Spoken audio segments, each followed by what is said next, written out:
Iwanan ninyo muna yung inyong alalahanin. Iwanan nyo na muna ang mga bagay na naghihiwalay sa atin sa Diyos.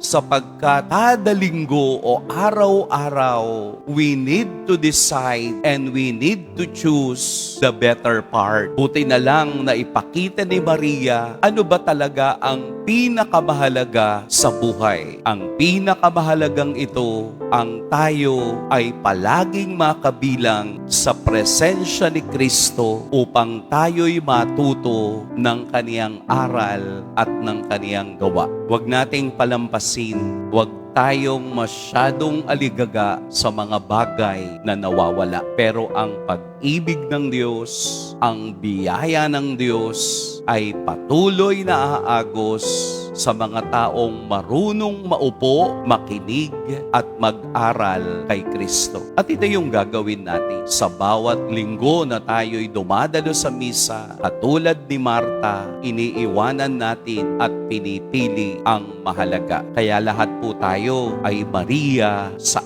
araw na ito because we have chosen the better part. Amen. Pagpalain tayo ng poong may kapal.